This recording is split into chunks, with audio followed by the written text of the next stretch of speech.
second to go for the win. He got it. The Cougars win it.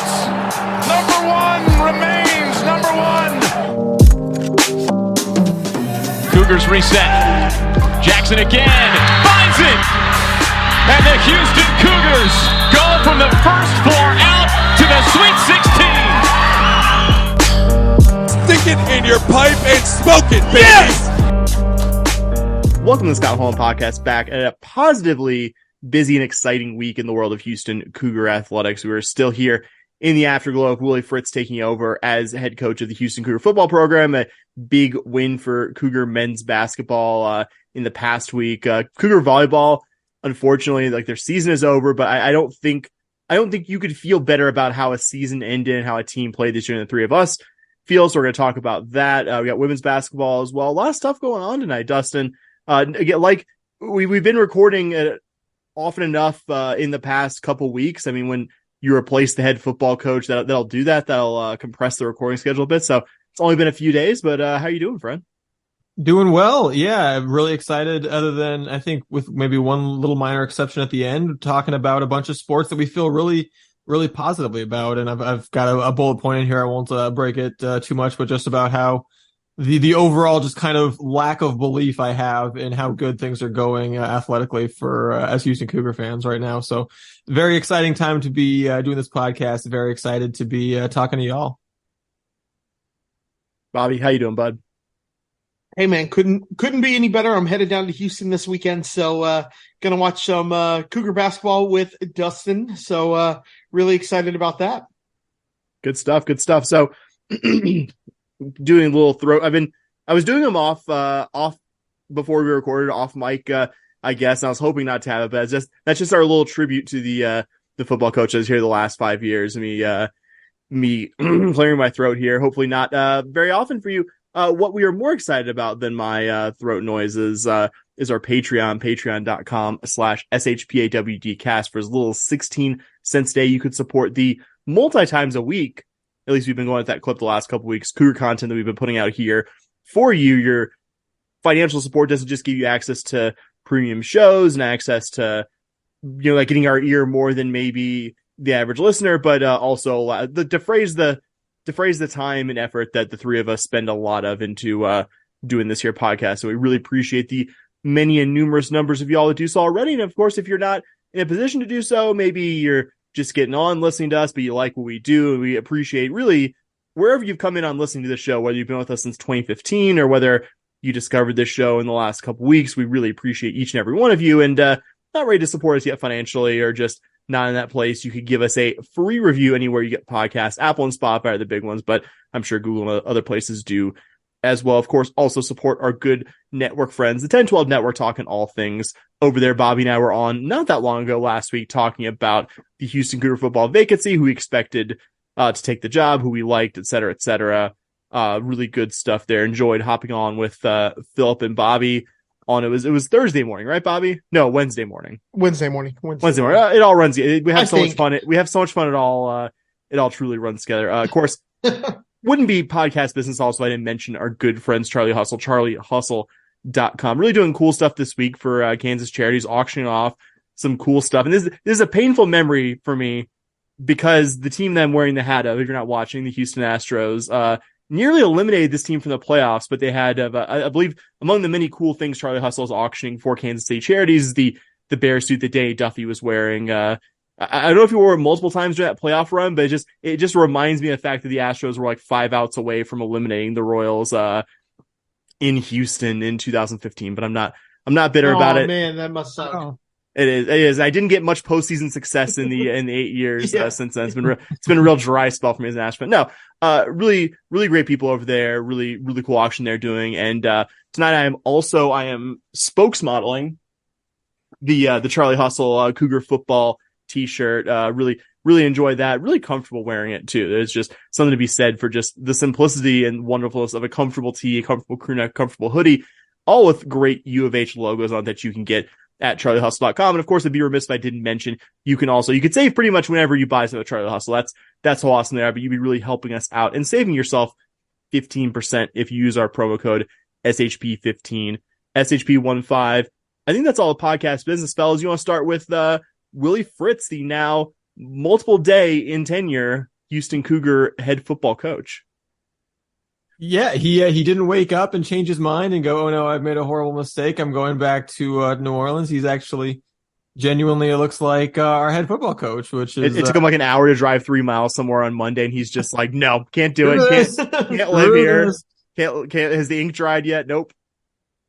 It's exciting. And I think we got an introductory press conference, which he won amazingly, shockingly enough. I know, who could have seen that coming. And certainly I think we're going to have some thoughts here on the portal moving forward as well. But, a couple of things that were just kind of like percolating in my brain, since our last episode was, one, I think we kind of touched on this, but I don't think I really kind of went into it. Just like my heart breaks on some level for like Tulane fans, because especially like broadly speaking, A, and then B, just like how eerily similar this one felt at times. Just like the athletic director coming out and saying, hey, like we'll pay the $4.5 million, like, we'll pay whatever money they're going to pay. Like, and but it's deep in your heart, like realizing that that's not what it's about. It's not, it's not about the money. And then just before the news officially breaks, the quotes about wanting to have the focus be on his current team as long as he's still under contract there. The fans trying to rationalize their way out of what's happening by conflating, Tulane is a better team in 2023 with Tulane is a better job, broadly than Houston, which is, obviously two very different things. And something that our fans have totally done in the past when we saw coaches rumored to go. I've done it. We go, hey, I've probably done it. I'm certain. Yeah, I'm certain I've done it. All three of us have done that. So, I mean, I'm not saying that from a point of judgment or being, dismissive or anything. And then just also having the news break like right before kickoff of the coach's final game with the team. That one certainly felt familiar to us as well. So, that it's a dog eat dog world out there, and ultimately you'd rather be the dog doing the eating, but that doesn't mean you can't kind of stop and go, oh man, I remember what that feels like, and it doesn't feel great. So the one is out there, but then also just kind of like on the other side of that, just like I think I briefly mentioned but didn't really dive into in the last episode, just like how often you don't get as a fan like, oh yeah, they fired the coach I wanted fired, and then they hired the exact coach that I had in mind. Like, you just don't get that often. Like it's a weird feeling to just see it actually play out exactly the way that you want it to. And then, I think about, I think a big part of the malaise that I've been feeling about Cougar football, why I've often felt more like apathetic than angry, I think, during a lot of Dana Holgerson's tenure, is just rooted in how unbelievably lucky I feel to have the U of H men's basketball program that we have, right? Before Kelvin showed up, you could have bribed me with a men's basketball program that is less impressive than the one we actually have in real life, and I would have signed away football ever being relevant again in my lifetime. That's how much I love basketball. That's how much I was sure we were never going to be good again, and how much I would have done a deal with the devil to have us be even a little bit good at basketball as opposed to maybe the best team in the country. Mephistopheles would have read annual NCAA tournament team, and I'm pounding the table. I'm like, sign, where is it? Before you can get to the top 5 and top 10 and Kelvin actually wanting to stay here long term, I'd be like, where can I sign? Where could I sign? Because it was just so unbelievable to us, Yeah, absolutely. Yeah, I mean, you throw in volleyball, another program that I've loved since I was a student and always wanted to see actually be good, finally starting to realize its potential with just an awesome coach. Just it's hard for me to get that mad about any other sport. Obviously, I want to see our football program do well, but it's hard to get as mad as you would if we didn't have those other fantastic programs, leading the department. And to have all those things we already have, and then now also to be in the Big 12 with Willie Fritz running the football program, it barely feels real. This is not what being a Cougar fan has traditionally felt like. It's weird, and I think I like it, but yeah, it's been wild, and it's just what an exciting roller coaster that we're on right now.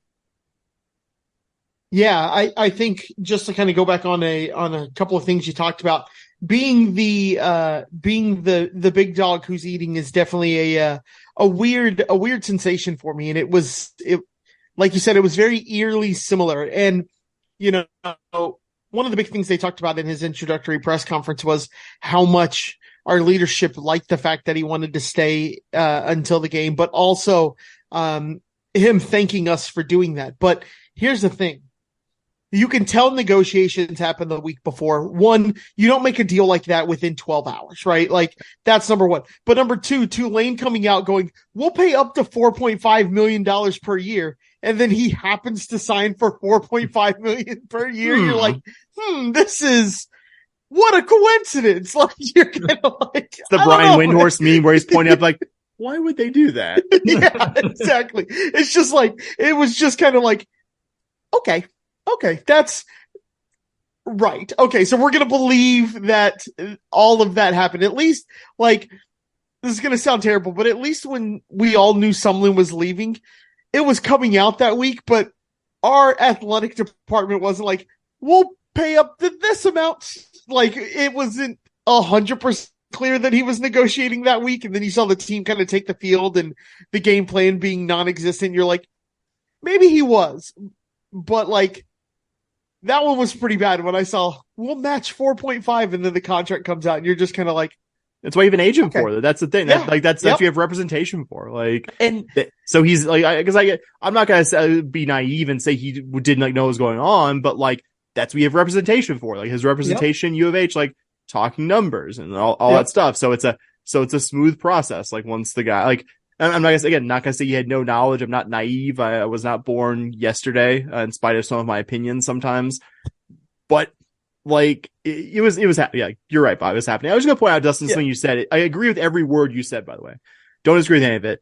I'm just gonna point out that Tulane took Georgia Southern's head coach before he got to appear in their first ever bowl game. Yeah. So like, Yeah. it's the circle. And again, that does not negate any of the bad stuff and does negate that I feel a little bit bad that it happened to a program that I don't really have any ill will towards and really admired like the come up they had under Willie Fritz, the consistent goodness that I don't think any of us ever expected Tulane to ever reach in football at any point that we shared a conference with them, that they were a better team than us by the last two seasons, considering U of H's history and resourcing in Tulane's. It's remarkable.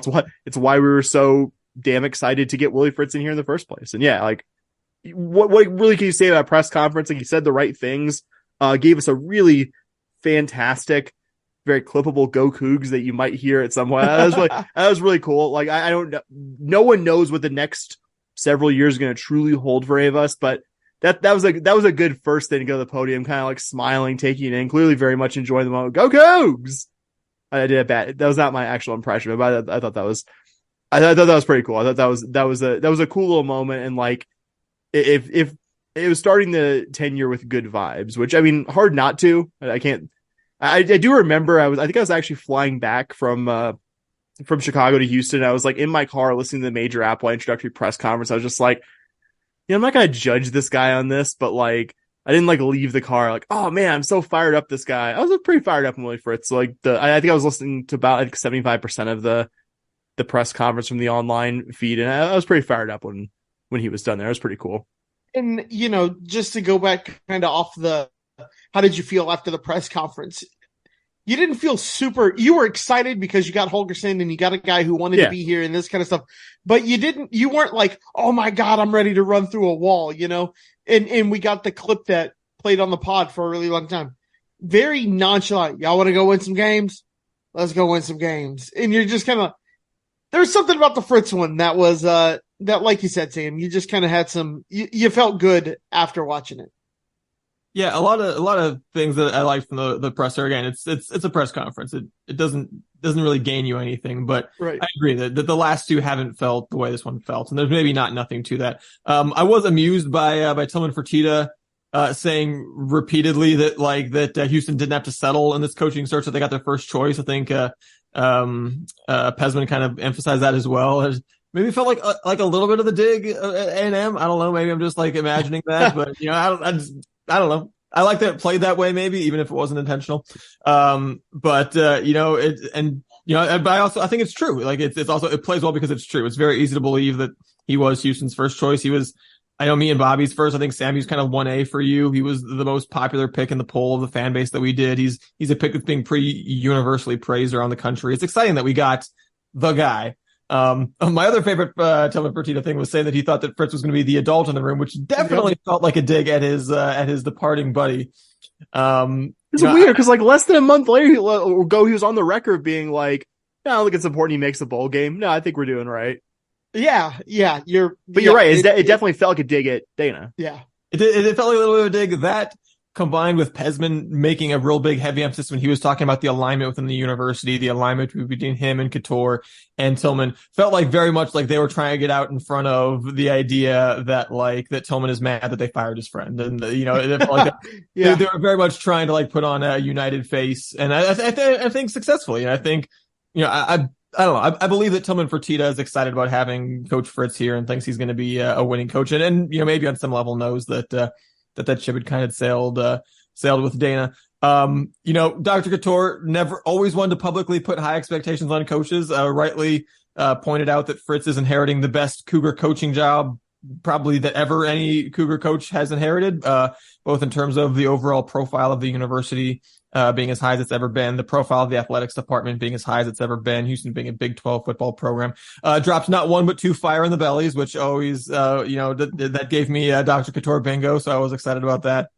But then, in terms of, Coach Fritz himself, really liked him mentioning all the places that he'd been, making the comment about, some people being born on third base and thinking they hit a triple. And he is correct in pointing out that he is someone that had to work his way around the bases, one by one. And the idea of him really thinking of Houston as his, home run job was pretty cool, as that was a line that played well. The line about wanting the team to play as hard as, Kelvin Sampson's team's play was a crowd pleaser.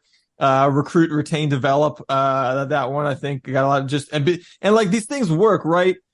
Because he's proven that he can do these things, right? That's why the press conference felt like a winner to me, because when he's saying this stuff, when he's saying recruit, retain, develop, I know that he's done that at every stop he's done that, Yep.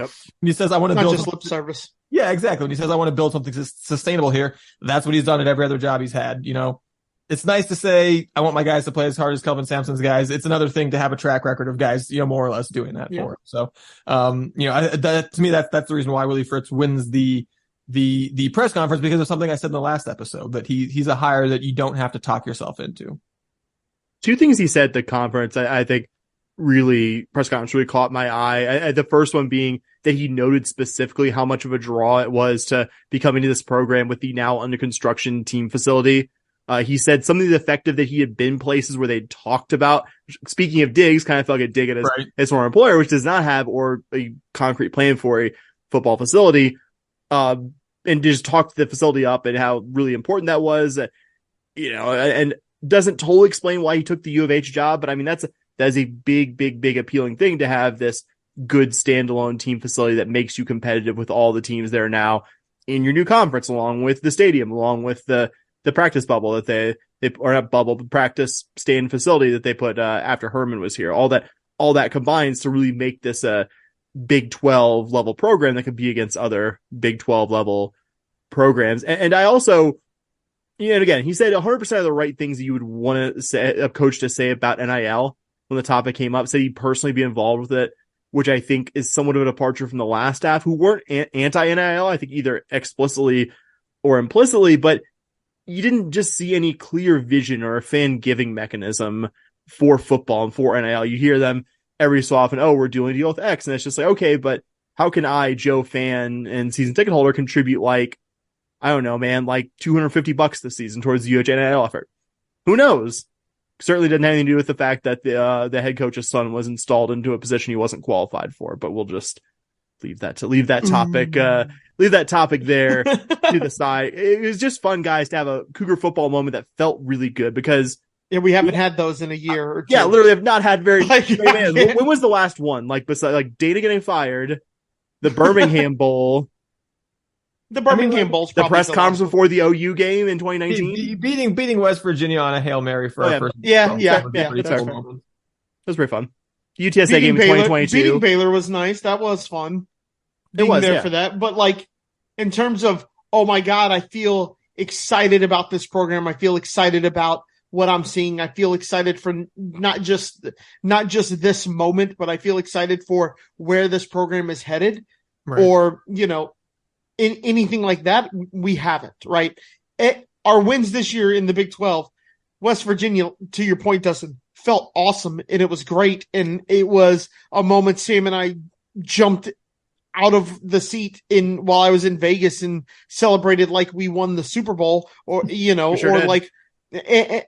it was great. But really, come Tuesday, you were like, oh shit, we got another game. Like, oh man, we got to play another one. And We're like still not very 39 good. points to West Virginia, and we're about to play UT. yeah, it's like, oh God. Yeah, this isn't going to be fun, is it? Like, and it wasn't ever a thing where you were just like, yes, I'm excited about this. I think we're going to come out. Like, we haven't had that feeling in a really long time. Yeah. I mean, the only other football thing I want to talk about before we get, too into it is just a little bit about the transfer portal, which is now opened. I was gonna say, can I note the staff stuff real quick? I was gonna say the staff budget. You talk about that too. I was just gonna mention Bobby. You can do that too, but not that it was basically expected. His son Wes Fritz, who's the director of player personnel at Tulane, will be joining U of H in a similar identical role. And you hear like coach's son, and you maybe heard me 3 minutes ago make a dig about a previous coach's son. Wes Fritz was super highly regarded on the Tulane program that was as good as any in the country at finding overlooked talent in an era where finding overlooked talent is so hard because like the recruiting industrial complex is just so massive. Even a 2-star, you're going to have a lot of film on this guy, like even lower level prospects. And Tulane just did a great job finding guys who get into school there and turn to good football players. Also, his director of football ops there, Shane Meyer, will be joining the same job at U of H as well. Won the 2022 Football Scoop Award for Operations Guy of the Year. And I think that's all the staff stuff that's official. I mean, we'll note we're recording this a little bit before 8 on Tuesday evening. These things are generally pretty fluid, so there might be some staff additions between now and when you listen to the show. That's all I had for that, Bobby. What were you going to add? Yeah, I just wanted to mention a couple of more things on contract, that kind of stuff.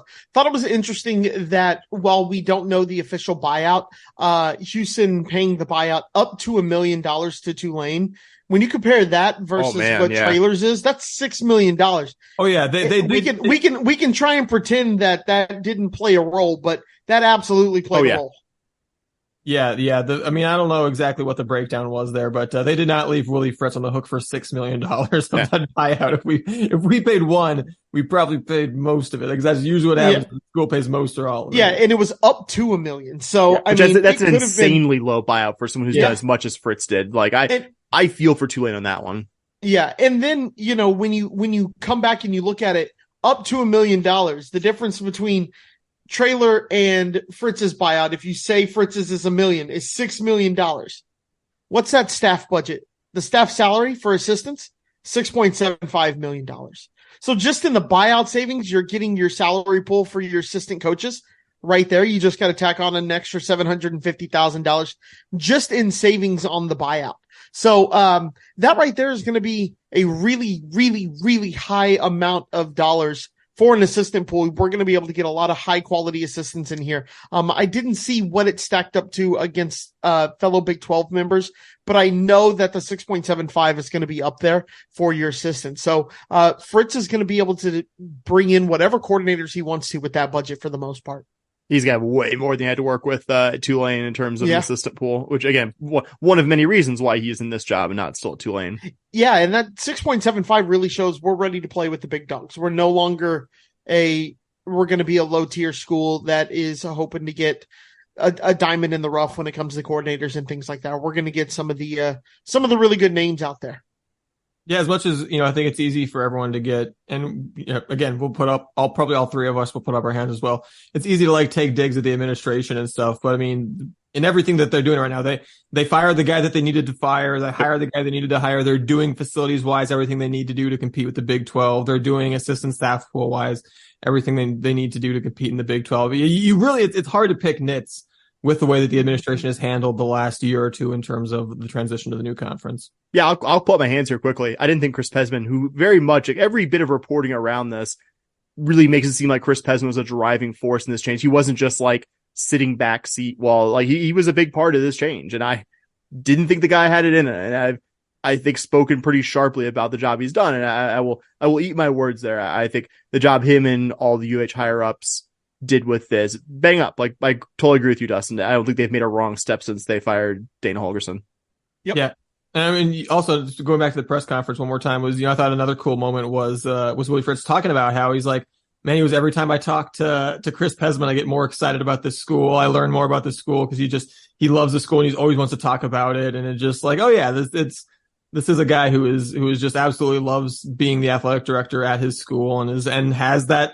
We'll use it one more time. He has that Dr. Couture fire in the belly, I think, for sure.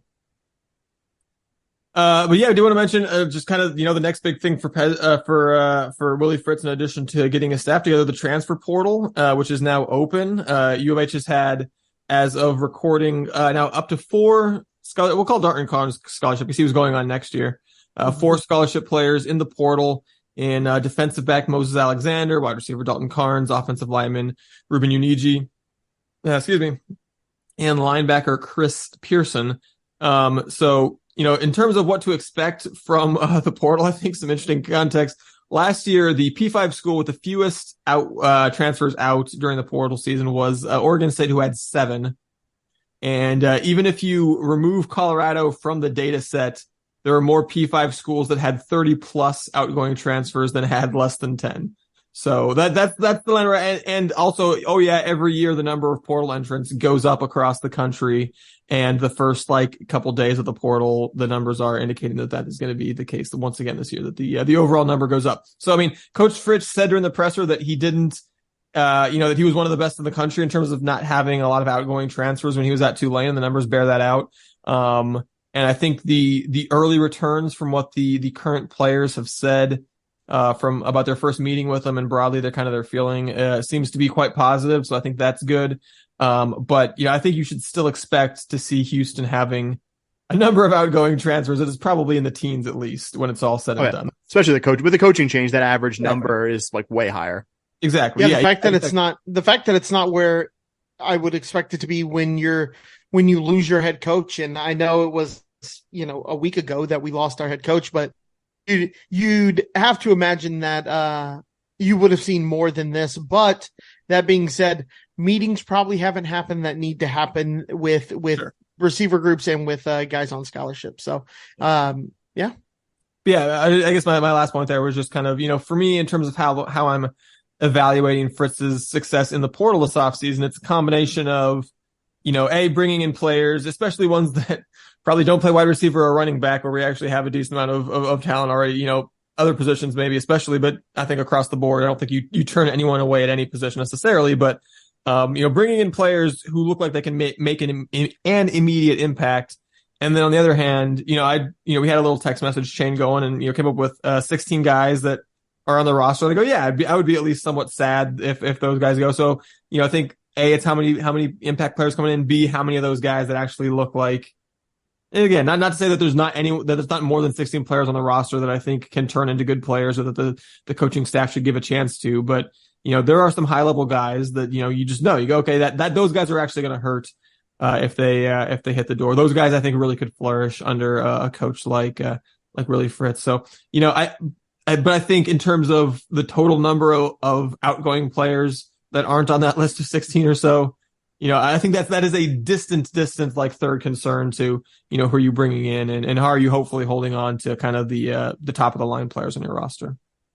It's not entirely finished or fleshed out, but look at kind of returning guys by position group. Guys, do you know how many offensive linemen we have, linemen or lineman? I'm not going to spoil it, that we have coming back who have multiple starts at U of H. This excludes Tank Jenkins, who I think theoretically... Don't make me answer this. Theoretically could have a 7. Excludes him. He could, I think they're going to put in a waiver for him to have another year. So if he comes back, then that adds 1 to it. But is it just Tyler Johnson? Is that your guess? I don't think it's my game show host game face. Yeah, I can't think of anybody else besides Tyler Johnson. So yeah, Bobby. I mean, no, I don't have. You guys are correct. It is Tyler Johnson. That is the guy. That is the one returning guy who has multiple U of H starts. If Tank Jenkins doesn't get an additional year of eligibility, so lineman, big portal need. Yeah, no kidding. All right, we ready to move on and talk some Cougar volleyball, guys? Ending its season in the second round of the NCAA tournament. Let's do it. I guess so. Let's go. All right. Yeah, I mean, it's disappointing to see the season end, but I think, ending on a very, other than the fact that every season that you don't win the national championship ends in a loss, but, I think ended in a really positive, impressive way for this program. And that starts with the fact that they opened the NCAA tournament with a win against a very talented UCSB team. Cougs actually dropped the first set. It was close the whole way. But the Gauchos pulled away at the last second, won it 25-21. And then UCSB actually had a 23-22 lead in the second set. A very, clear chance to go up 2-0 and put the Cougars in the corner. But that is when Kenna Sauer said, not today. She came up with 3 straight kills all by herself to close out the set for Houston. And I remember at the time being at home thinking, this feels eerily similar to Houston's previous match, their regular season finale against Kansas State. In that one, they didn't play real well in the first set. They lost it. They kind of scrapped and clawed and barely won the second set. And then they came out of intermission and just dominated sets 3 and 4 to get the win. And I remember thinking the intermission of the UCSB game, like, yeah, it's 1-1, but I think we got this. Even though we had scored at that point 2 fewer points, we were being out hit by a considerable percentage, but just kind of had the feeling that things were going to look very different in sets 3 and 4. And that is exactly what happened. The Cougs held the Gauchos in the third set to fewer kills than they had attack errors, which Houston won 25-16.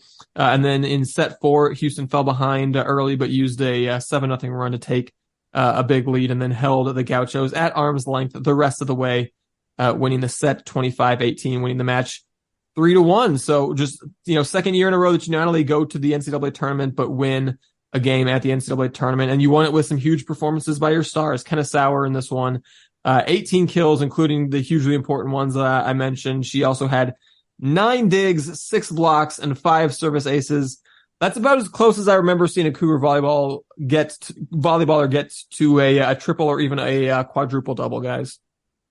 Yeah, that was great. It wasn't our most efficient game, but like, when the player who had the next most service aces had 2, and when your opposing team has a grand total of 1, feels pretty significant when she does that. When you have someone serving like 5 service aces in 4 sets, if you don't have context to that number, that's fine. That is insane. That is so good.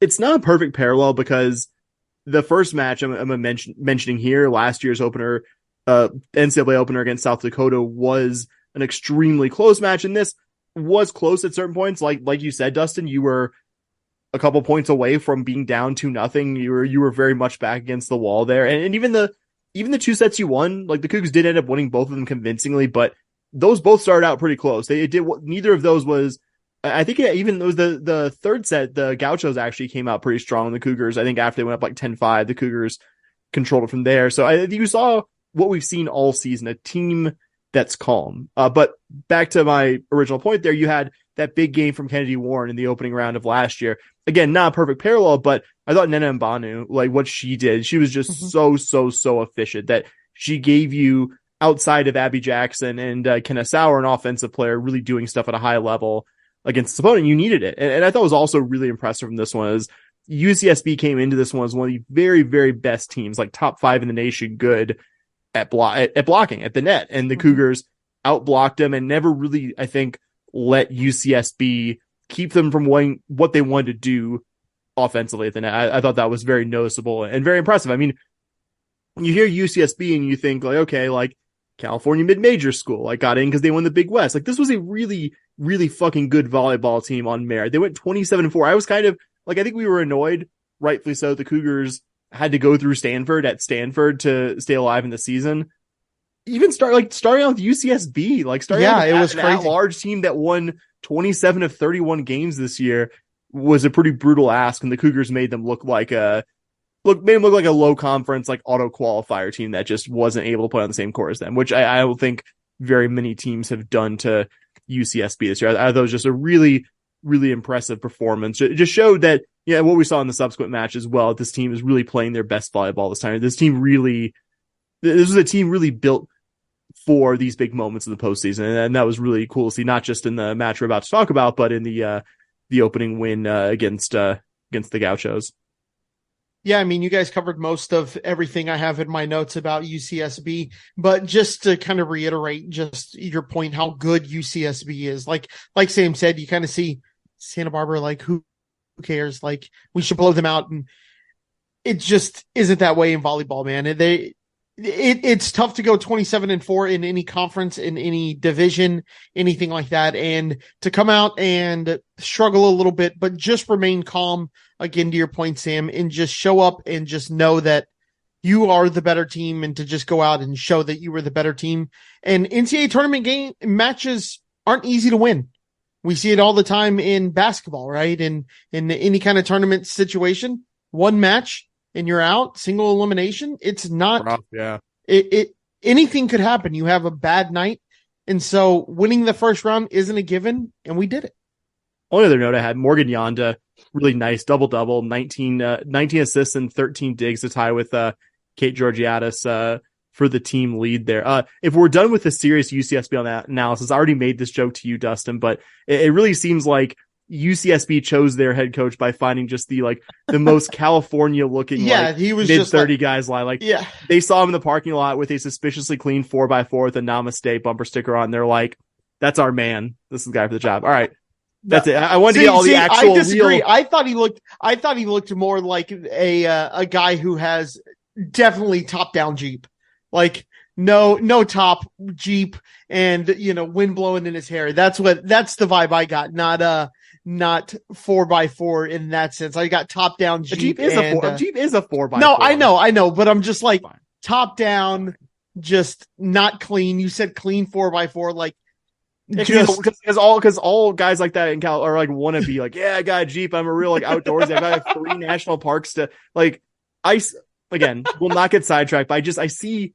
We're already sidetracked, Sam. We're already sidetracked. I'm right there. I see so many just like. I get it. A Jeep with a California license plate and 2 to 3 national park stickers and a Namaste sticker on. I'm just like, I know the kind of guy that's driving one of the Jeep. Coexist stickers. Coexist, and I know the kind of guy it is, and he's the guy who's coaching the UCSB volleyball team. All right, we're good. I'll take us out of this ditch. Sorry. All right, if I can steer us back towards some Cougar. All right, we're back on volleyball. We're back on the road. No, I just do want to mention Abby Jackson this one after missing the previous game because she was dinged up a little bit. 16 kills, 11 digs, hit a remarkable 353. You mentioned Neno and Banu, Sam. 12 kills and 0 attack errors. I don't remember the last time I saw a player in double-digit kills with 0 attack errors. And then both your setters, Annie Cook and Morgan Yonda, lead in this offense that hit 241 against the defense that, like you said, was one of the tops in the country in terms of blocks. They had their conference libero of the year. They were holding opponents to I think it was a 164 hit percentage on the year. So. Really, really impressive overall performance by, I think, everyone in this offense and everyone in this team in their opening round win. Yep. And then the Cougars, as we mentioned, were rewarded for that opening round win with the second round matchup against the number 1 seed, the number 2 ranked team in the country, the team that swept Houston in the Sweet 16 last year, the Stanford Cardinal. And this one started out, in the first set. I don't want to say that Houston didn't make some great plays because they did, but it just looked like there was a very significant talent gap between the two teams in that first set. And just kind of like we've seen with this team sometimes when they face that just elite tier of opponent is that they stay with them for a while, but eventually the other team just puts on a run that Houston can't stop or counter. The Cardinal had a 5-0 and a 6-0 run in the first set. And won the set 25-15. And the second set looked different though. Stanford still would end up winning it 25-20, but Houston made them really scrape out the set. There was no kill shot run. It wasn't over until it was actually over. And that was a noticeable step in the right direction. And what do we see? Third match in a row, Cougars coming out of the intermission, just playing like a team possessed, playing with a team like a team that knew that its back was against the wall, that its season was on the line.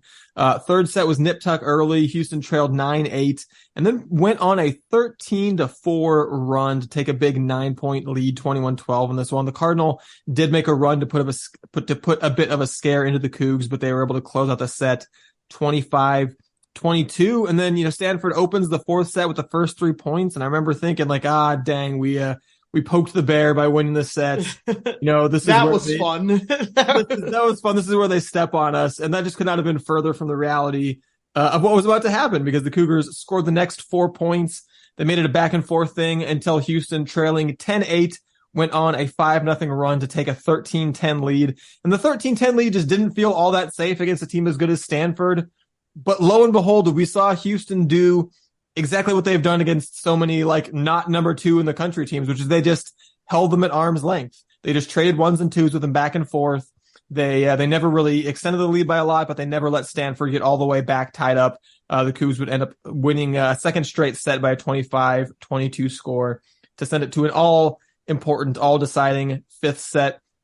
And in that fifth set, the Cougs were able to hang for a bit early. They was tied 5-5, but this time it was the Cardinal that found that 6-0 kill shot run to take a big lead, win the set 15-7, and end Houston's season for the second year in a row in the NCAA tournament. And, as a fan, I went through so many emotions watching this game. My partner was out of town for work. I was at home watching it by myself, just living and dying with every point, a lot of yelling, a lot of pacing, a lot of, just in ways I would have maybe constrained myself if someone else was there, just kind of was fully living it. And, when it ended, it was such an unbelievable mix of emotions of just being so unbelievably proud of the team for how well they played, of being sad that their season was over, of being, just kind of happy that this group of graduating seniors is going to always get to look back at their last collegiate match and know it was just an absolute banger against a great team where they played their asses off.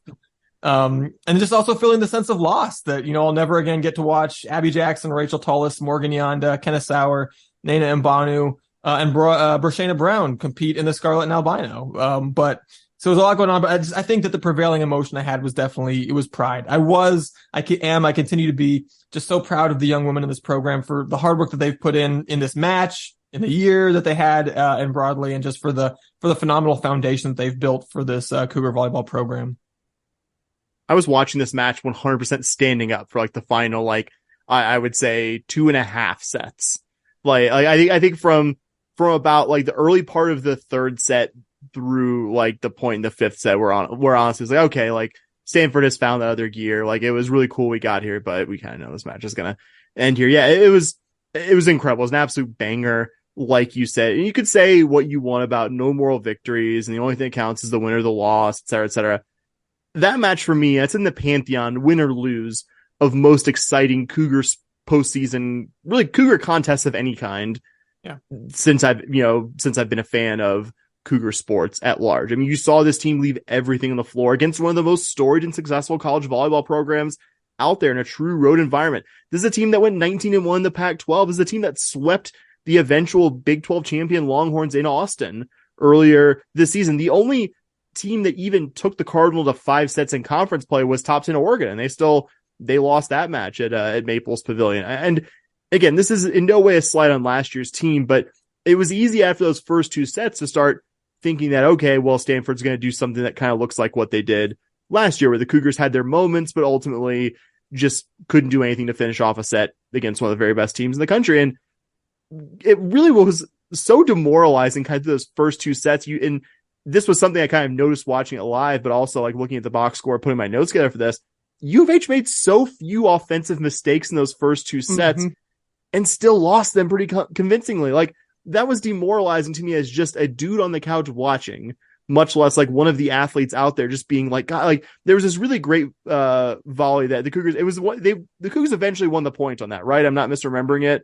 Yeah. A really good, just long rally in the second set. And I think Dustin, you jokingly tweeted that's what it seems like it's taken to win a point here, early on. The Cougars had to just do unbelievable stuff just to get the ball to bounce on the Stanford side without someone returning it. That's just the kind of freak talents that Stanford has really at every single position. I think we were texting about Bobby, how do you coach against 6'5" and 6'6" outside hitters that really know what they're doing, like the Cardinal had. It was just very difficult, but the Cougars fought back. I think showed off their defensive prowess at times during that third and fourth sets, really slowing down that red hot Cardinal offensive attack, fought off late Stanford rallies, but like you said, Dustin kept the Cardinal at arm's length before kind of running out of the gas in that fifth set. But I mean, you couldn't have asked for a better final college match from Kenna Sauer, 24 kills while hitting, I think, a more than good enough 280 for the match. Abby Jackson closing her career on a high note with 15 kills. Morgan Yonda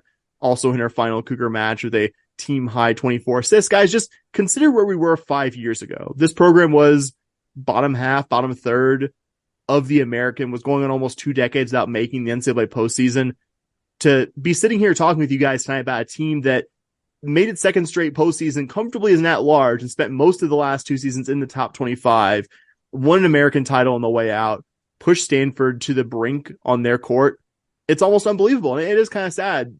Like you said, Dustin, this is the last time I'll ever watch Abby Jackson, Rachel Tullis, Kenna Sauer, Morgan Yonda, Bershana Brown, Nana Mbanu in Cougar uniforms, but at least they went out just with an unbelievable last match. Just like I said, literally on my feet for large stretches of that match. I don't know how you can call yourself a sports fan and not have found that match to be just a thrilling spectacle, if not a bit heartbreaking for those of us rooting for the Cougs. Yeah, it was actually kind of funny. My wife works Sundays, and she was like, "All right, I'm going to bed," and I was like, "I'm staying up to watch to finish the game, obviously." And I peek over my shoulder, like I look back, and at the end of the third set, with about 6 points left to go for the Cougs, I kind of turn and look, and she's just standing at the couch, just watching the TV. And I'm like, "I thought you were going to bed." And she was like, "Well, I will after this set. I want to see if we win this set." And then, and then we win. And so then it goes to 4, and I'm trying to like cheer a little quietly. And after the 4th set, after we win set 4, I walk into the bedroom, and she's in there, she's trying to sleep, and I go, normally I try to be really quiet. Now I'm not going to be quiet for the 5th set. So if you're trying to go to sleep, just know that it's probably not happening right now. So I'm going to try, but it's probably not happening. And she goes, "I get it. I understand." And so that was just kind of funny, just to kind of turn around and see her like, no, I'm here. We're watching this. So, kind of funny there. But just, I said a couple of weeks ago, maybe it was last episode, maybe it was 2 episodes ago, not last episode because we talked about Fritz, but last week's episode. Well, that's a regular podcast. Yeah. About how this team really seems to be defensive minded. This team does a good job of limiting opponents' hit percentage and things like that, and that turns into offense for us. If you watch that game, the way the Cougs got back into this game was simply through the blocks. Cougs were blocking a lot of shots at the net in set 3 and 4, and then, like you said, set 5, it just kind of seemed like the Cougs just kind of lost it there. They were getting blocked in the game, kind of the script that had been followed in sets 3 and 4 just clearly wasn't going to happen there. And it just kind of had this air of inevitability. But at the end of the day, I texted you guys right after this, and I think I said it on Twitter, is that I don't think I've been this proud of a Houston Cougar team since the Final Four team. And that's not to say that I wasn't proud of many other Cougar teams that have accomplished a lot since that time. But man, just, you see the NCAA tournament and you go, "Oh, they made the Sweet 16 last year, and this year they made it to the round of 32. They got worse." And it's like, no. They had a bad draw, right? Kind of happens. When you're an at-large, you're kind of hoping that you get a good draw. You didn't get one here, and you took the team that eliminated you last year. Arguably, you can say that they're probably better this year than they were last year. I think they were. And you took them to 5. And you didn't just take them to 5 on a couple of fluky plays. You took them to 5 because you earned taking them to 5.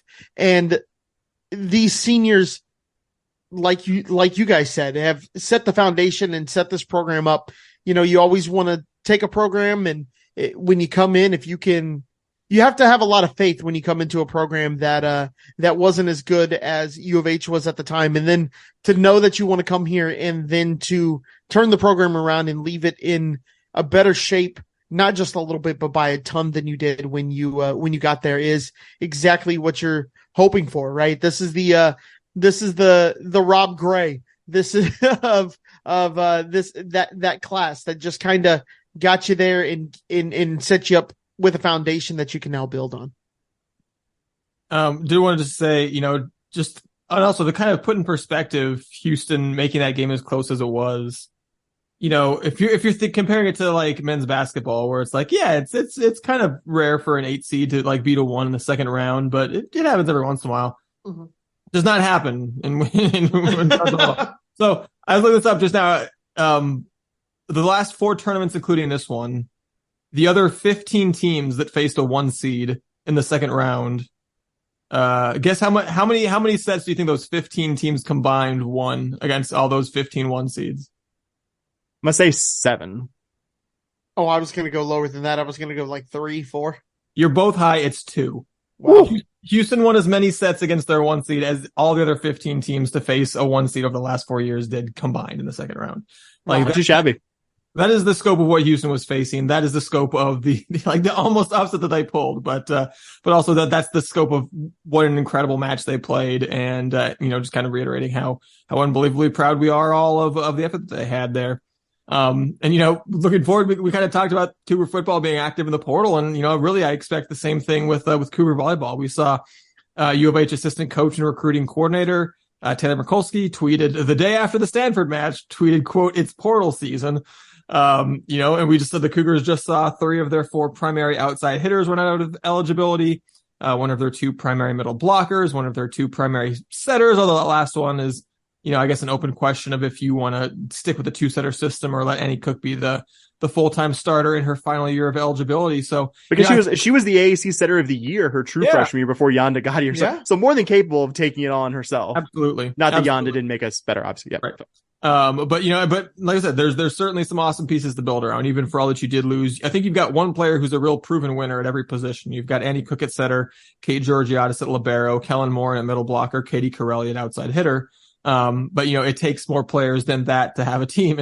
And maybe I think there's some players that are already on this roster that can step into bigger roles. We've seen, the staff tried to get, I think, Grace Wiley at outside hitter and Barakat Ramon at middle blocker are 2 players who the staff I felt like was trying to find opportunities for, maybe because they believed that they were going to be stepping into bigger roles in the future. And, the staff has also talked about how recruiting is on the upswing. So maybe there's a freshman or 2 coming in that they think can make an impact right away.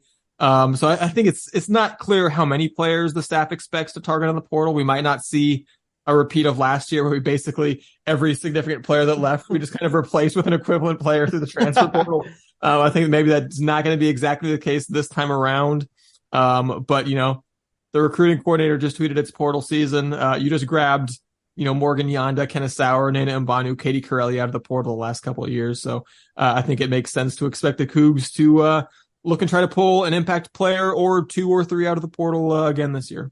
I was going to say, it's nice that you also now have a season in the Big 12, this being a good Big 12 program, and that Kenna Sauer and Nana Mbana, just to use 2 recent examples, came, and not that you should exclusively do it with 1-year players, I'm not saying they will, but like you had 2 players come in as 1-year players, and in Mbanu's case got to play a bigger role than she did at Louisville, be a key player on a team that was top 25 the entire season. And in Sauer's case, repeated as, as a first team all Big 12 selection, unlike her last 2 years at Tech, actually got to do it on a postseason team. So I think it's not that I think the staff needed it to get good players in here, proof positive. All the players we've just talked about, they're graduated, but it is nice to have that concrete thing to show prospective players here in the coming months as you're building a 2024 roster. All right, moving right along to our 2 only sports pretty much that are in season at the moment, which is the basketball programs. We'll start with the men's team, which beat Xavier on the road 66-60 on Friday. Got their first road test of the year from a Musketeers team that counterpunched them pretty much every time Houston landed a blow. They did it in both halves. The Cougars took a 12-point lead in the first half. Xavier rallied, took a 1-point lead of their own. Houston counter-rallied, went into the half up 5, went on a big run early in the second half, took a 13-point lead, only for Xavier to rally.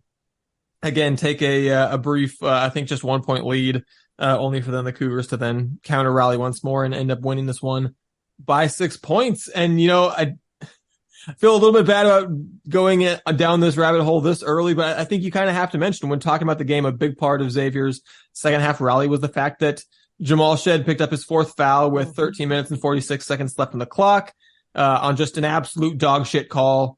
I'm going to try real hard to avoid going too long on this subject. But just this call in particular demands attention because it was so impactful, missed over 7 minutes of game time during which time Xavier rallied to tie, and missed it because of such a bad call. Jamal went up and grabbed an offensive rebound, made minimal to no contact with anybody near him, just completely inexplicable, phantom call. Kelvin Sampson doesn't get teed up all that often, but he got teed up after this one. And I think that was partly because the calls had been so one-sided the entire second half up until that point. I think it was like 8 or 9 to 2 team fouls were about at the point when Jamal picked up that foul.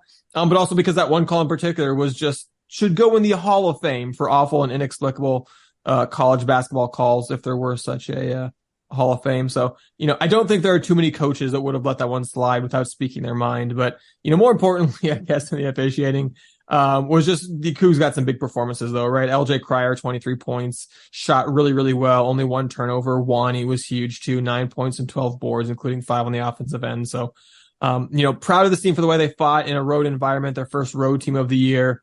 But man, it is a bummer that just, that there's like 3 or 4 games out of a college basketball season, at least, that you're going to walk away from going, holy crap, that officiating crew was so bad. You never want the officiating crew to be the story of the game, but they made themselves part of the story of this game.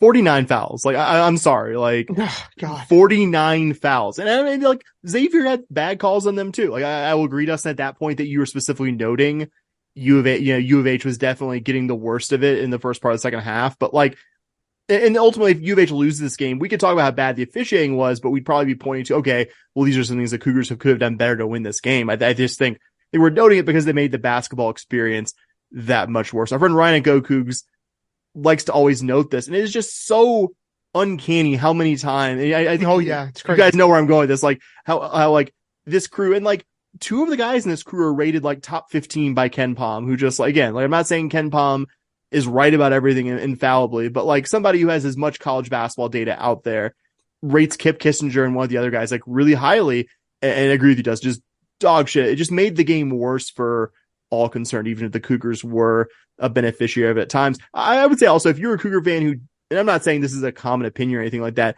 if the Cougs didn't win it with enough style points for your liking, we'll just note that Purdue and Marquette on Friday night would have loved to have gotten ugly road wins over unranked teams. Like, when you win on the road, your first time on the road, you take it and you just try to build from it. Like, I think Duke lost on Saturday too to a Georgia Tech team that had been pretty terrible. Hell, Xavier would like to get an ugly home win. Yeah, right.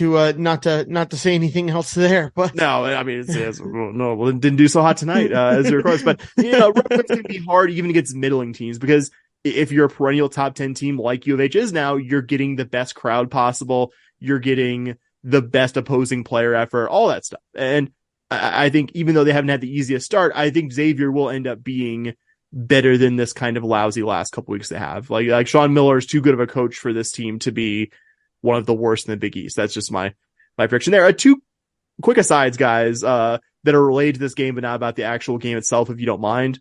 Still pinching myself, first one, that we are part of something like the Big 12 Big East Challenge. I love it. It's so awesome. I think we're all, to varying degrees, enough of general college basketball fans that you've watched a fair amount of over the years of Big 12 Big East or Big 12 SEC Challenge or something. I think I may have mentioned it even in the preview when we were talking about like who are you looking forward to? And I said Xavier, because guys, we get to participate in one of these. Like, yeah, exactly. We get to do this. Like, it's cool. Yeah, we get to see Cougar men's basketball, a program that's been a premier hoops program for many years now, get to play in a premier event like this one, get to play eventually later this year in a premier conference like Big 12. And for my second point, even though this isn't totally new, but it was something I thought about a lot when we played at Virginia last year, and it was basically filled to the rafters there in Charlottesville. This isn't just a very good U of H team. It's a very good program that's done so well that we are now a name opponent, even on very good opponents' schedules. Like people camp out to watch the same U of H team, Dustin, that 10 years ago went over to your house to watch in the CBI on, I believe, Stadium. Like that's how far this program has come. That we are not just a good college basketball program, that we are a name college basketball program that is every bit living up to the name. We'll just say about the game, I think we all knew after that 16-4 start to the game that wasn't going to last. It wasn't going to be that easy to win this one. And again, Xavier got back into it thanks to the first of the 2 5+ minute offensive dry spells for the Cougs. And it wasn't fun to experience in real time, but I think in hindsight, it's kind of remarkable that U of H beat this opponent, led for nearly the entire game by some margin, while going scoreless for over 10 of the 40 minutes of this game. Not like shotless, like you're still getting occasional free throws, scoreless. We're not doing anything that put the ball in the basket for points for you for like long stretches of this game.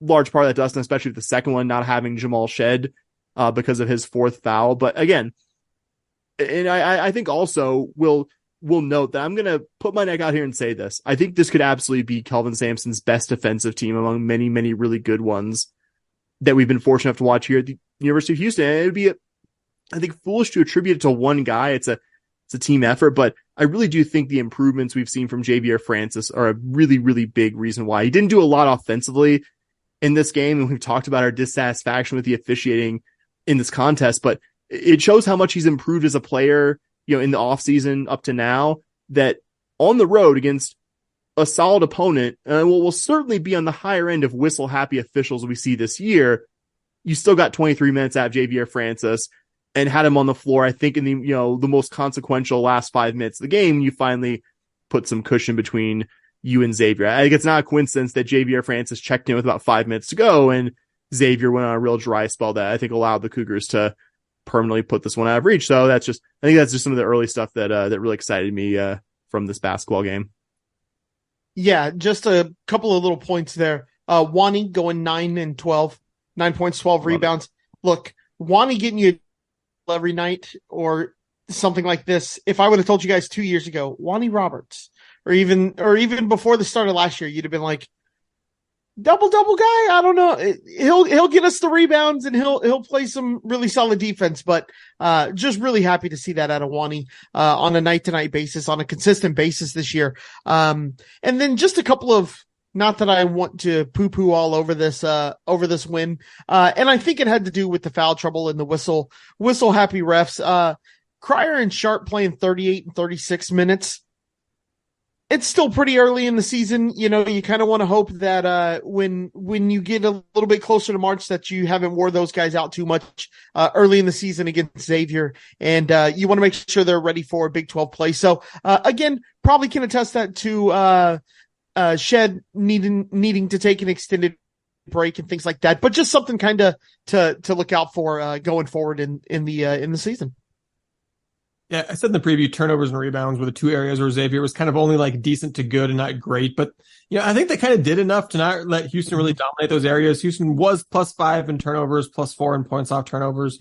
So not bad, but not a, game dominating number. And then the Musketeers actually grabbed one more offensive rebound than the Cougars, but crucially, Houston did more with those offensive rebounds because they were +12 in second chance points. So, I think neither area necessarily looks huge on its own, but I think, if you add the plus turnovers and second chance points, that's a +16 for Houston in a game they won by 6. So, I think definitely an area where Houston did kind of win the game, even if they didn't maybe traditionally dominate in either facet the way we have seen them do at times. And then, the only other thing, Xavier having 17 fast break points in this one, most of those in the first half was something that nobody else had really been able to do to the Cougars previously. So, in terms of things that Kelvin Sampson is going to want to see improvement on out of this one, I think that's probably a big one. But, I've said it often on this podcast. I'll say it once again. The very best thing in the world is to be talking about, there are definitely some things that the team learned from this game that they can improve on from this game after a road win.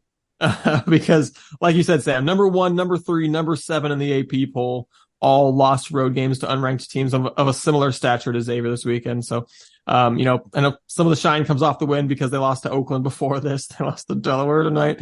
But, this is still a team that I think it's going to be, like I said, they're going to win some games in the Big East. I still think it'll show up as at least a relatively nice win at the end of the year. So, glad to see the Cougars pass the road test for sure. I was just going to say, didn't love starting 6 of 13 from the free throw line.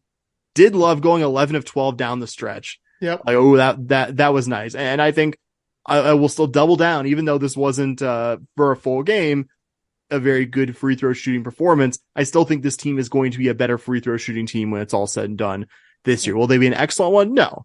But I don't think this team's going to shoot like 63% or whatever the season average is right now for the full season. There too many guys like Damian Dunn, who was only 3 of 6 in this one, who shot over 80% while going to the line a lot his last 2 years at Temple. Jamal Shedd, Emmanuel Sharp. I think all those guys will be good. There's Wani Roberts went 3 of 4 from the charity stripe. Like a lot. And again, Xavier, who I sang the praises of, rightfully so, because I think he was a really good defensive difference maker in this. Did go 0 for 3, but that's a little more understandable. You're like, okay, anytime Xavier gets the free throw on, you're like, okay, it'd be nice if this one, it would be a nice little bonus, nice little treat, if this goes in, but I'm not really, expecting. But Wani's actually, like, knock on wood, he actually made himself like decent compared to, I think, what we expect him with the charity stripe. So I think that'll get better. it was nice when the Cougars were trying to close out this game, that the team clearly shot their best at the free throw line, I think, this entire season, really. Looking forward, the Cougars get a pair of games this week. At home, Rice on Wednesday, Jackson State on Saturday, a pair of games that are unlikely to tell us much about this team, you would think. These look like maybe the two worst teams remaining on Houston's schedule. I think winning either of these by less than 20 would probably be a surprise. To be clear, that doesn't mean you shouldn't get your butt to the Fertitta Center if at all possible, both to support your team. I'll be there. There you go, to support your men's basketball team, one, but then also you get a chance to see Willie Fritz introduced on Wednesday. And then, likely there's going to be a large number of recruits at the Saturday game, football recruits for Coach Fritz's first recruiting weekend. So we definitely want a full house for that one. But, in terms of opponents, and starting with tomorrow night's opponent, the Rice Owls, they're 2-5 against D1 competition. They open their season with consecutive losses to Harvard, Texas State, Indiana State, New Mexico, and Rip'em Eaters, the UC Irvine Anteaters, before rebounding with wins over Tennessee Martin and Houston Christian in their last two games. And I think maybe the nicest thing you can say about Rice is they don't maybe have any. They're getting a great education. Yeah, they'll give you a great education. They maybe don't have any terrible losses, right? Harvard is ranked 147. Their other four losses are all against teams ranked 76 or better. But I think maybe the most damning thing you can say is that, their two wins are exactly as unimpressive as they sound over Tennessee Martin and Houston Christian, just deeply bad teams. And even if most of your losses are against pretty decent teams, they also lost all 5 of those games by at least 13 points. Frankly, they looked awful defensively. They looked very easy to make shots against. They're not forcing turnovers. So, offensively, they're a little better. There's some guys we can probably talk about here, but, I think your overall top level, thing is that this team does not play defense well and does not look very good. I have almost that exact note that they didn't skimp on tough opponents early, but you only get so much credit when none of those games were terribly competitive. Yeah, like you were saying, Dustin, bottom 100 nationally in both opponent 2-point and 3-point field goal percentage. You'd figure you'd be at least decent one of them. Nope, you were not decent at either of them. Rice has been really only good at 2 things this year: taking care of the basketball, they don't turn it over a ton. Preventing opponents from grabbing offensive rebounds, which, to be fair, is something fairly integral to what the Cougars do, but I think U of H is in a different weight class than even, I think, a pretty solid non-conference slate of teams that Rice has played so far. Guys, real quick, since we're just doing a lot of asking each other random questions this one, do you know how many times Rice basketball in the last 10 seasons has finished with an above 500 record in conference? In conference? In conference, that's it. Last 10 years, twice. How many times? Twice. Bobby's guessing twice. What are you, Dustin? I'll say once, even though I feel like it might be 0. It is once. It was exactly once. And the coach immediately... I thought once was the answer, but I was like, that's too obvious. Once. And the coach immediately left and took the VCU head coaching job, Mike Rhodes, who's actually now at Penn State. Nice. Afterwards. He knew he had to, the getting was good. He was just got to get out of here while my stock is still high. Acknowledging this is a hard job. This program hasn't been to the NCAA since 1970. The last coach who I went to the Rice men's basketball Wikipedia page, if you can't tell. The last coach to lead Rice with a winning record left in 1959. Wow. It's not great, guys. Even with that, I'm still surprised they gave their head coach Scott Pera a 7th year. At some point, even acknowledging the job was hard, the guy has to come somewhat close to producing a winning record in Conference USA. Now you're moving up to the American. It just seems like a good time to just rip the Band-Aid off and just be all right, we're going to be pretty outmatched by this league. Might as well do it with someone who didn't just have 6 losing seasons in a row in Conference USA. What are you going to say, Bobby? They haven't fired their football coach who's done that. So just Fair. throwing that out there. Fair. But all I want to add to the Rice game is my favorite Rice basketball story of all time. I usually know which story you're telling, so I'm it's curious. It's going to be a little bit of a tangent, but it's my favorite Rice basketball story of all time. The 3 of us went to a U of H volleyball game versus Rice, and we're walking out. U of H. I don't even remember if U of H won the volleyball game. It's not important to the story. It's not important to the story. So we're walking out, and this may have been This is 2009. This is 2009. Somewhere in there. I'm pretty confident. So we're walking out of the arena. We're walking out of their basketball stadium, and they have their promotional posters, like their schedule posters. And Dustin is a couple of people ahead of Sam and I. And he sees it says Rice basketball. It's our time. And the R is in, the Rice R. And Dustin turns around and I don't even know if he turns around, but he just goes, look, guys, it's their time. It's their time to win 2 games this year. 2 games. 5. It was 5 games. It was 4. This is the 2007-08 season. They went 3-27. I looked this up. That's right. That's right. He goes, those have been it's 08. their Yeah. turn.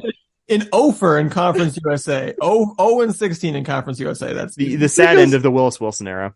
And he's like, it's their turn. It's their turn to win 4, not 3, 4 basketball games. And Sam and I just go, that's cool, Dustin. Yeah, man, that's cool. Because behind us is probably 7 Rice basketball players. And we didn't want to die that night. And so Sam and I just left Dustin out to dry. We were just like, cool, man. We're bad friends. No, and I was like, where are you guys awesome. going? And I turned around and there was just like 3 dudes that are all like 6'8" to 6'10". I turned back around and walked relatively swiftly in the other direction. Because normally we would have yucked it up at that. There's very, we like, very much the red record meat show. like we would have gone complete. But I mean, I just will never. And Sam and I didn't even look at each other like, oh my God, can you believe Dustin's doing this? We both were like, I have no idea what he's talking about. Who is that guy? My name's not Bobby. That's not Sam. Who is he talking to? I have no idea. To get us very briefly back on track, I just had a couple more interesting notes. Like Rice actually does have like a national top 150 freshman on this roster. Keanu Dawes, Houston area kid who Rice somehow talked into playing their basketball program. Don't know how. I mean, it is a great school, and he's done some good stuff in terms of rebounding and shot blocking, but he's had a really rough time in his first 7 Division I games putting the ball in the basket. I feel like because he's their starting power forward, going head to head with Wani Roberts is some real baptism by fire stuff right. for Tressman. And I've had a couple of their guards who were returning starters from last year, Mekhi Mason and Travis Evie, who've both been pretty good at drawing fouls and getting the free throw line. But I mean, this one shouldn't be that close. I think we're all in agreement on that. I've got one more nugget on this one though. Are you ready for this? This was genuine. Something that just like jumped off the page to me as seeming out of place. 6'11" forward Max Fiedler is averaging over 5.5 assists per game. Dump it in and just have the defense collapse and kick it out. He is top 30 in the country in assists per game. At 6'11", no one else in the top 50 is taller than 6'6". No one else in the top 100 is taller than 6'7". The next most assists by anybody who's at least as tall as Fiedler is a dude who has like 4.1. He's tied for 129th in the country. Yeah, you do not see 6'11" guys in college averaging 5.5. I think it's 5.6 is the exact number of assists per game. But Max Fiedler is doing that right now. So I'm curious to see how that plays out. But overall, yeah, I don't think it's going to be too competitive of a game, probably. I hope not. You'd hope not, yeah. You'd hope not. You also hope that the Jackson State game that follows it on Saturday is not too close. The Tigers are 2-6 on the year, including a pair of losses by 20 plus points to 200 plus ranked teams in San Diego and Tulsa, and also inexplicably a win over top 100 Missouri. So go figure. This will be the Tigers' 9th straight road game to open the season. And I think if Houston's going to have any trouble at all in this one, which I don't think they will, it has to start with senior guard Ken Evans. Scores over 20 points per game, has made fully half of his threes on the year, but also gets to the bucket, also gets to the line. He had 22 in that win over Missouri. Player 2 in the scouting report is forward Jordan O'Neal, averaging 10 points a game, had 18 in the win over Mizzou. Good shot blocker. But after those two, there's just not really anybody else on the roster that interests me even a little bit. And with all due respect to the Tigers for that win at Missouri, I don't know. It's hard for me to get too concerned about a Kelvin Sampson team facing a team with, I think, functionally 2 impact players. I think they'll be an above average SWAC team this year. And I'm glad you mentioned Ken Evans because he's put up some really impressive numbers against what we'd expect the typical kind of SWAC taking a lot of like early season road bye games. Like he hasn't done that 18 of 36 against against bad opponents. Had 33 in there went over Arkansas State on the road recently. Had 20 on 8 of 15 shooting that win over Mizzou was really impactful in their opening night game against Memphis, where they lost by 17, but never really truly let the Tigers run away from them. Maybe probably Tiger fans would have hoped. So I think Evans versus this Cougar backcourt will be kind of interesting to watch. But yeah, I don't think Jackson State should seriously challenge this Cougar team. Yeah, I mean, your scouting report looks like mine does. Top two guys, not a huge concern, like you said, Dustin, of a Kelvin Sampson team with guys who have with teams who have two targets that are going to beat you. We tend to do pretty good at shutting that down. All right, moving right on to Cougar women's basketball, who unfortunately took their first loss of the year this past was I believe Wednesday when they faced Middle Tennessee State. Took a 70-45 home loss to the Blue Raiders. Never really got going after I guess they did get going. They had I think they were up 1 at the end of the first quarter, and then got doubled up or nearly doubled up each of the following 3 quarters. We called this Houston's first test of the year, and there's no two ways about it. Houston failed that test. Losing to a pretty good MTSU team isn't totally damning in and of itself, but losing by 25, playing that like one decent quarter of basketball and then getting hammered the rest of the way, that's an F.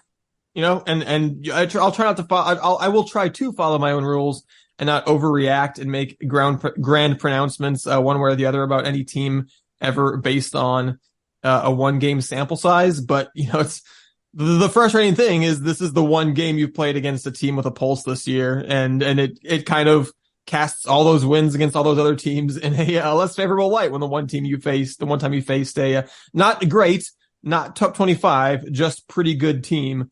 You lost at home by 25. And we've talked about wanting to see greater offensive efficiency this year.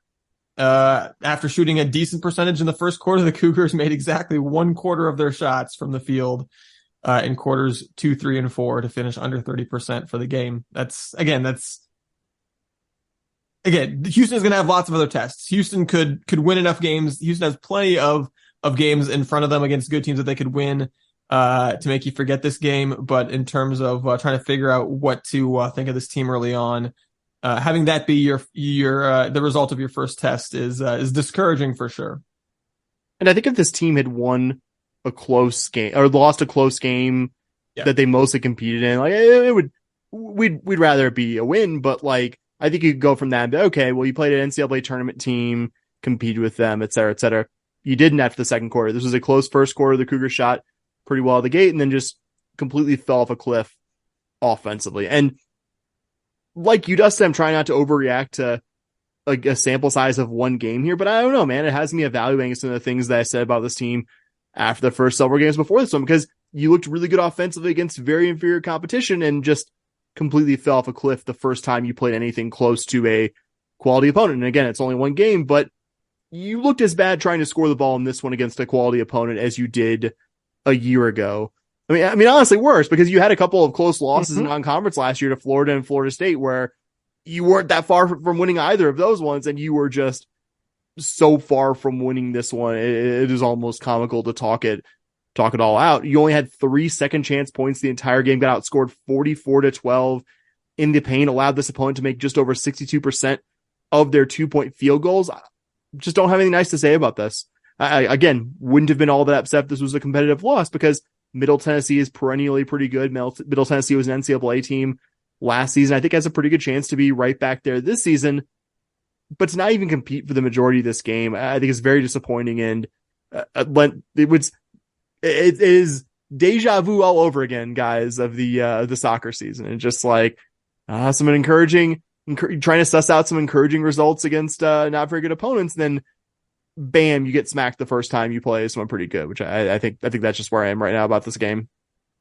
Yeah, my big thing that I've said all year is, can this team score? And I was very, very excited when I saw the field goal percentage, against some of those weaker teams. I'm like, at least they're putting the ball in the basket. Like, yeah, they may be getting easier shots, but they're at least putting it in the basket.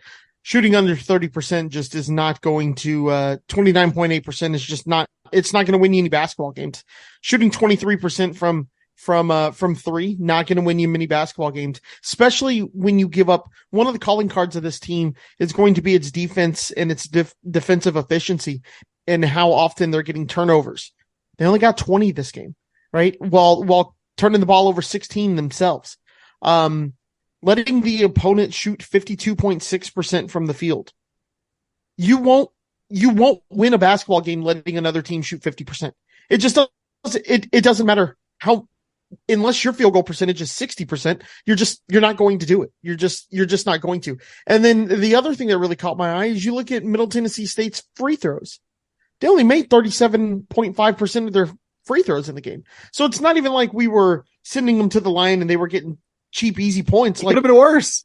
Yeah, it could have been worse. It should have been worse. They went 3 of 8 from the line. It's not great.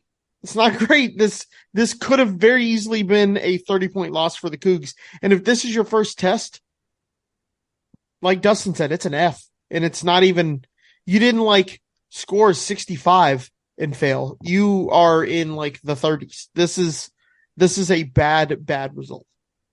Failing performance offensively and defensively, and you just can't get a lot worse than that. If you're gonna fail, at least look good in one aspect, right? Maybe you hold them to 55 and you only score 45. It's like, well, at least our defense looked good. It didn't look good. The Cougars followed that up with a win on Sunday against Florida A&M. 79-59 was the final score there. The Cougs jumped out to a big lead early, and the outcome of this one was never in doubt. And, in terms of things to like from this one, you saw transferred Peyton McFarland forward for the Cougars, had her breakout game as a Cougar, 21 points, 7 rebounds, strong game for the Cougars. So like I said, it's, even the 20-point final score was deceptive as to how close this one, because that was Florida A&M making a run at the end to even make it that close. So definitely a dominant win. You can't be mad about beating a team that thoroughly, but and again, I'm not saying the season's over because we lost the MTSU game, but also beating Florida A&M by 20 also moves my needle back 0 in the other direction, because we just talked about, beating bad teams by a bunch doesn't mean anything unless you can go out and do it against the good teams too. Shout out Peyton McFarland, career high 21 points for her in this one. But yeah, it's doesn't do anything for me when it's coming off us just getting killed by someone decent. You gotta earn my trust back, Cougar women's basketball. I know that's what's very important to this team right now, is winning back the trust of 1/3 of the Scott Holm podcast. But that's where I am with this team. I'm not willing to believe until I see it against a team that actually has a pulse this year, honestly. Yeah, I've seen you beat bad teams. I haven't seen you look competitive against a good team yet. Yeah, and I believe even after the Florida A&M game, that Coach Huey came out and said it was a subpar performance by his team. So I mean, it's not like we're saying anything that they don't know within the women's basketball program that they're not aware of and trying to address. So moving forward, the Cougs will have a couple of games in the coming week. They will have their first road game of the year on Friday, when they will be traveling to Commerce, Texas. Commerce, Texas, to face A&M Commerce, one of the newer Division I programs out there. Then they will be on Tuesday at 11 a.m. for some reason. They will be hosting Texas Southern. So it's, one of these is a road game, so that I guess is something. But these two teams are teams that Houston should beat. And again, as much as we're down on this team for the way they played in the MTSU game, these are still games you expect Houston to win, because they have at least done that. They've beaten bad teams this year. These teams are not that good. Just kind of one point of reference for A&M Commerce. They played in Lubbock against Texas Tech, a Texas Tech team that is, I think, 9-0, but hasn't really beaten anybody good. They're in the 50s of the net. I think probably expected to be a middling, not a bad, not a good, just probably a middling Big 12 team. Texas Tech doubled them up, 91-45. Now, again, that one was in Lubbock. This one, it will be in Commerce, as I mentioned. So, maybe you expect them to be a little bit closer. But I think if you want to, even if you're trying to at least build up the good vibes by beating the bad teams, I think that's kind of that's kind of where you again, you don't expect them to double them up, but you expect this to be this to be not close. And then Texas Southern also 0-5 on the year, just getting thrashed. So these are two games that Houston should win and win comfortably, I think, for sure. I was gonna say, because I think Dusty hit all the points that I had, guys. Real quick, so a very, very random road trip here, Commerce. Like, I want to ask each of you, like, do you have a favorite, just super like random, like we scheduled an out of conference road game there from your time as a Cougar fan, Bobby? I have mine. I just thought of this now. I have one in mind. Yeah. I can't think it of could be any like, sport. It doesn't have to be basketball. I can't think of like any off my head, but I'm sure there's a baseball roadie that I'm just kind of like, oh, okay, I guess we'll go there. So for me, I was gonna say when James Dickey's last year when we went to UTRGV for some reason, I was just like, we gave them a road game, and somehow, like miracle of miracles for that era of Cougar basketball, we didn't lose it in very embarrassing fashion. But that was the one that came to my mind. Dustin. I was gonna say I did the road trip and watched us lose during the James Dickey era to both Texas A&M, Corpus Christi, and also Prairie View A&M. That's right. You and I had lunch at Torchy's Tacos the same day that you went up to PV. Two games that I both at various points as I was watching us lose those games was asking myself, why did we give these guys a road game exactly? Yeah, exactly. Yeah. So on that happy note, one of the many brilliant. It is a note. Era. Yeah. Yeah. Right. All right. Well, on that note, we will go ahead and end it as usual. We're going to say thank you. Big, hearty thank you to our Scott and Holman podcast Patreon supporters. You know the deal. If you like this show, if you feel like you can afford $5 a month, patreon.com/SH podcast. You can sign up, get the bonus content, get the good karma. If you want to get in contact with us, you can email us shpodcast@gmail.com. You can tweet at us at shpodcast. And you can blue sky at us at podcast.bsky.social. In all these instances, I'm just assuming you know how to spell podcast. If not, I don't know. It's right there in the title of the show. I can't help you. I need you to learn to help yourself a little bit. I don't know why this got real hostile at the end of this outro all of a sudden, but I think that's time. That's a sign that it's time to end this thing. So let's just say, as we always say, go Cougs. Go Cougs. Vamos los Cougs. Go Cougs. Go Cougs. All right.